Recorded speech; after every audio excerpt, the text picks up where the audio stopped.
Hey, what's up with it, y'all? Welcome to my podcast, Cold Narratives. I'm your host, Iceberg Green. About to let y'all hear some of these cold narratives. Check it out. Hey, what's up with it, y'all? Iceberg Green. A lot of people ain't gonna like what I'm about to say, but I don't give a fuck. This is how I feel. It's straight from the heart. Check it out. Yeah, I've been doing this for almost a year now, and I talk about a lot of different stuff, and I don't want people to think that I'm just this over the top extremist, leftist, or rightist, right, or whatever you far right, whatever you want to call it. I'm not. I'm neutral. Um, I listen to both sides of the story, then I listen to the truth. Then I go on that. Okay, so this government is just all the way fucked up. I'm talking about, man. I can go on and on from state to state. I'm from Oakland, California. My city is fucked. California is fucked. Oakland is fucked. Frisco fucked. All this shit is fucked. If you look up the history of Oakland, man, all the way to the Panthers ongoing, we've always had a corrupt system out here. And it's supposed to be like a blue liberal. Oakland is I don't know what to consider my city anymore. It's being ran by a bunch of outsiders that don't understand the community. They want to see Oakland look a certain way for them. I've been saying this for the longest, and we're not about to have that. Oakland is a black city, and it needs to be black. The businesses need to be black. None of those people fought to establish Oakland for what it is, the culture, whether it be from sports to music, to just the community in itself, how accessible it is. We created that. People come to your community and then create the energy, for that specific city. They didn't create it. They benefit from it because they open up businesses and the energy's already there. It's like getting a house that's already furnished. That's what they do when they come to America. The house is already furnished. All they got to do is just move in. And that's the thing that I'm seeing across all these different cities. Chicago is bad, man. I feel for Chicago. But California is not too far off. They had so many immigrants coming here, they had to ship them off. Sacramento here, they sent them all the way to Texas. Texas sent them back.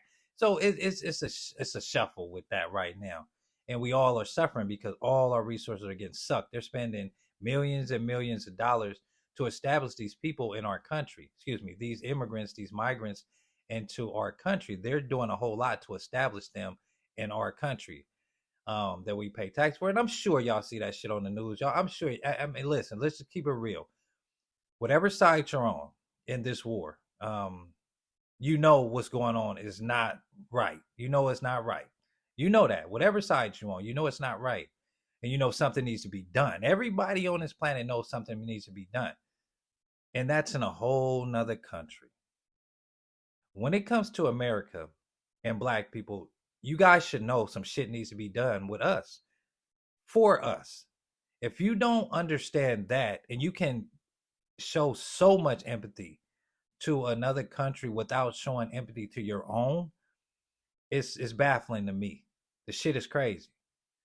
So I meet a lot of people that try to push agendas to the back, when it comes to black people, whether it be reparations, whether it be just us getting due diligence with these programs and shit. And I hate programs. I've been saying this for the longest. Them programs to me, man, it's like putting you in a washer. You feel me? And putting all types of stuff on you and hoping you come out clean. That's what it is to me, man. Them programs are something else. So, and the thing about that is they got all these programs, man, and we're still improvised. So that just goes to show you that shit don't work. They didn't have programs, man, since I was a kid. I grew up on a program. I was raised on a program. And it didn't get me shit, but some cheese and a harder way to navigate through life. A lot of depression, it got a lot of anxiety. So what those programs did, it caused me a lot of mental stress. And I'm sure it did to a lot of other people.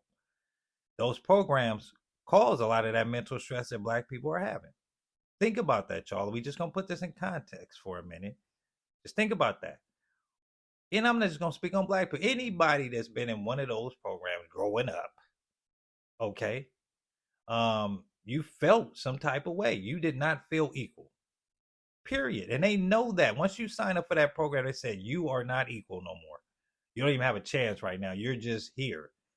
And that's what we got to get out of, man. That's why I say, right now it's important for us to pay attention to who's about to step up here and try to speak for Black people in our first, 5th, and 14th Amendment rights. Because we do need to gather, okay? We do need to do it lawfully. We do need to have a place in each city to where we can congregate as Black people. We need to have our own sanctuary cities for Black people. Since they do so many, all these different new sanctuary they come up with so many new laws and policies to protect so many other groups.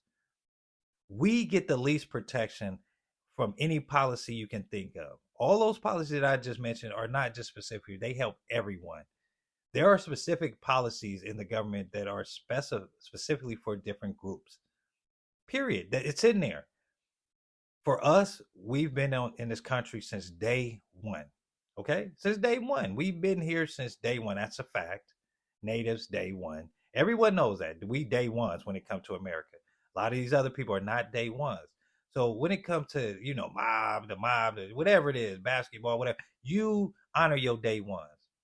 If somebody been with your team since day one, he's going to get kind of like the best treatment on that team. I don't care if he's scoring 1 million, if he's scoring 20, 30, if he's scoring 2 points. If he's been with the team solid rocking for that, he's going to get some of the best treatment. Okay? And then unless some of that white privilege kick in, then it's a rap point. But that's a whole other topic. But that's the point. I'm just making a point by saying that. We do not get prioritized in this country where we were day ones. You feel me? Man, Black people, Black Americans was day one in this thing, man. I don't see how y'all can get that confused. I don't see how y'all can watch this propaganda on TV. And when I say y'all, I'm just talking about people that don't see it our way when it comes to Black Americans. When I say y'all people, I mean those that don't want to help and support Black people.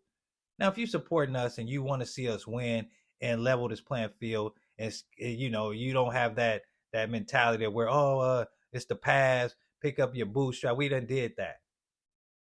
Okay?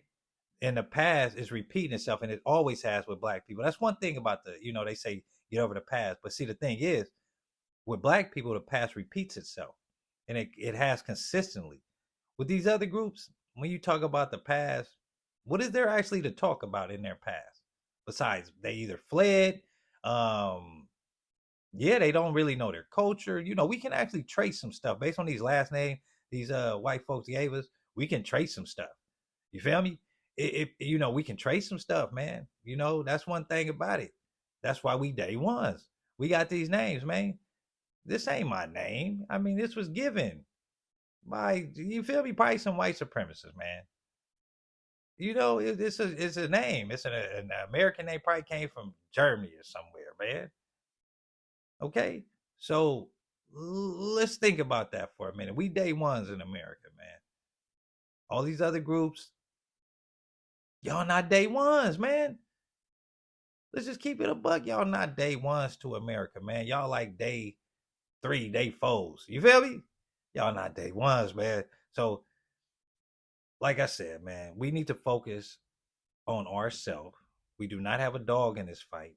I'm not choosing either side. I just know what I am witnessing and what I'm hearing, what I'm seeing is wrong. I'm smart enough to know right from wrong. Okay? And in this case, there is a lot of right and wrong going on. More wrong than anything. Because we can say, okay, the retaliation part, yes, that's part of war. But the continuance of civilian casualties without bringing these militants or this militia, whatever you want to call them, out. Oh, man, I just look at my country. I look at my country.